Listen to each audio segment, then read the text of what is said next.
In September 2021, a Korean drama about people playing childhood games for money became the most watched show in Netflix history. 100 million people watched the show in only 17 days, and the show became number one in over 94 countries.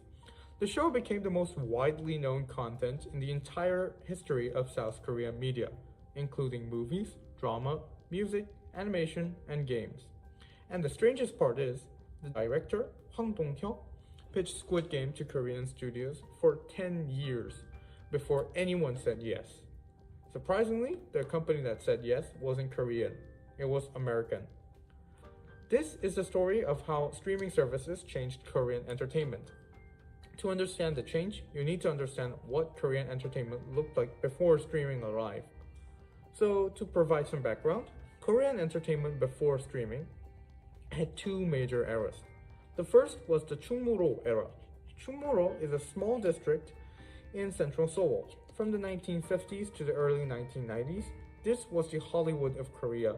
Even now, when Koreans say the word Chungmuro, they don't just mean the street. They mean the entire Korean film industry.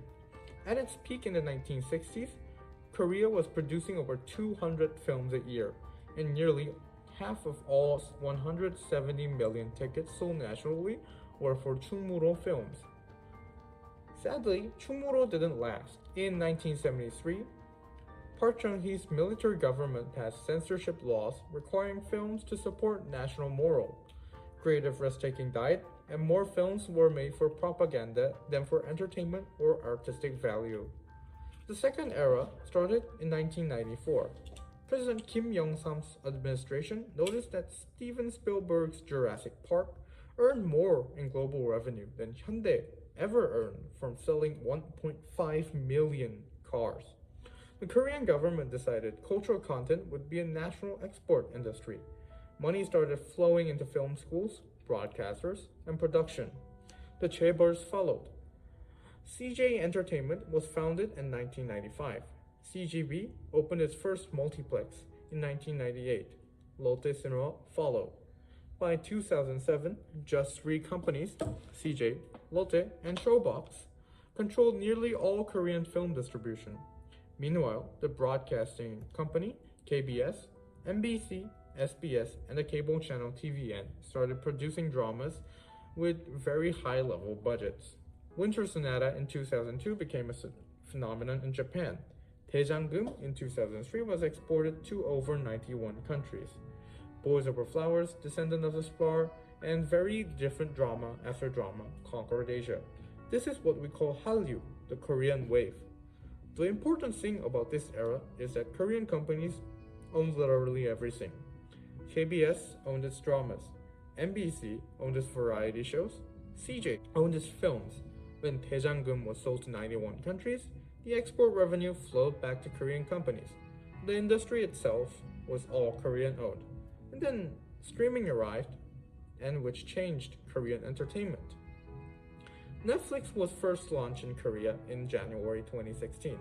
For 3 years, it just licensed existing Korean shows. In 2019, it released Kingdom, a Korean zombie period drama, as its first original Netflix.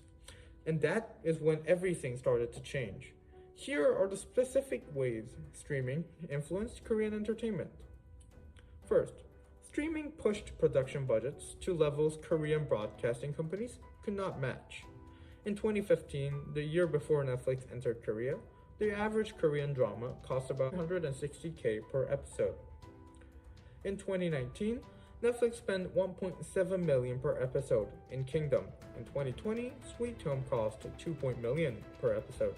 By 2024, Squid Game Season 2 reportedly reached $9.8 million per episode.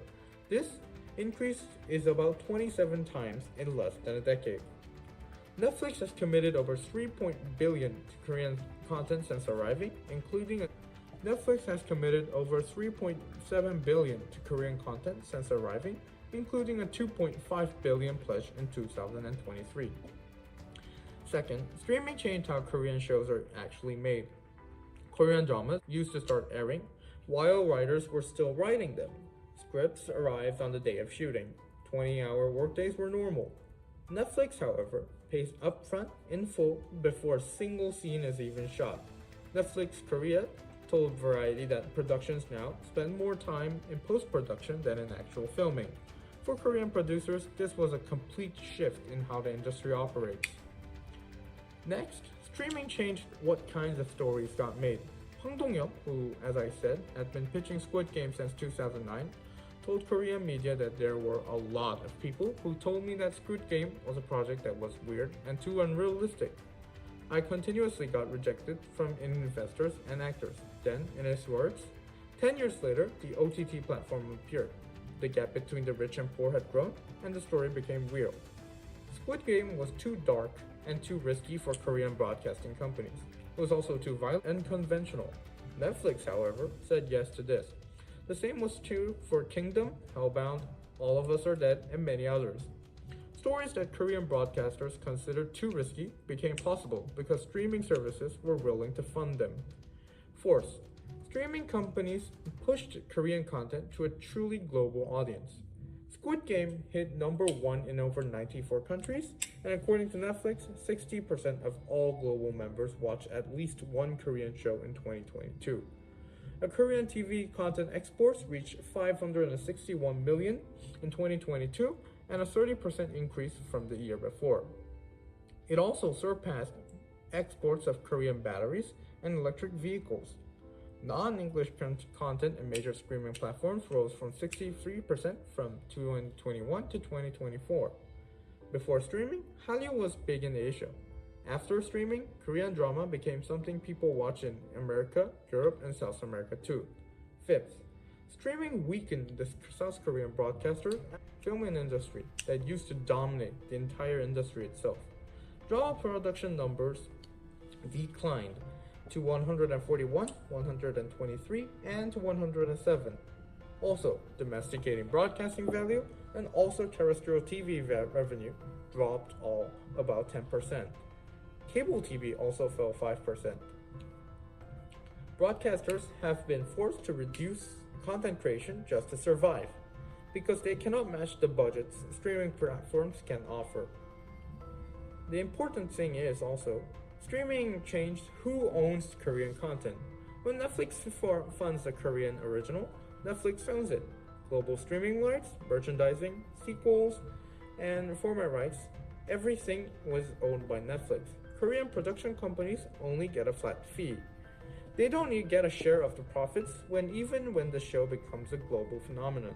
Hwang Dong-yeop told The Guardian that his payment for the first season of Squid Game only made him enough money to put food on the table.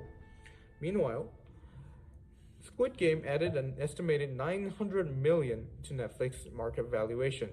Studio Dragon, the company that produced The Glory, watched its stock price fall right after the show became the most watched non-English show in the world, because all the licensing value went to Netflix. This is a major change from the Chaebol Hallyu area, where Korean companies owned what they produced. 7th, streaming hurt Korean theatrical cinema.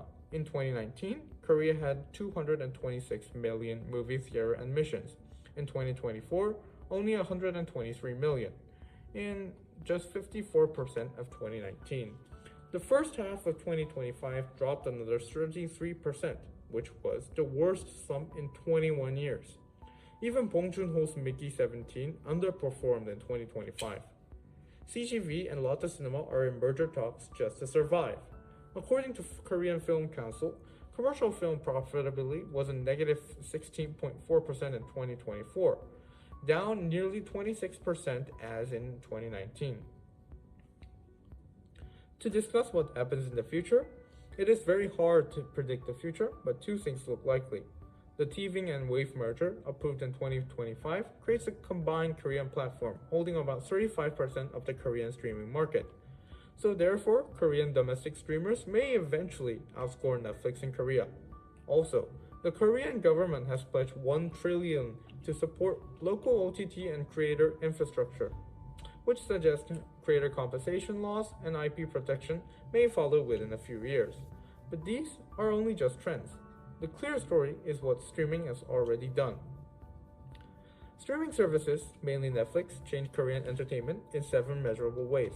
Production budgets jumped, And also, the way shows are made shifted from broadcaster schedules to full production with upfront funding.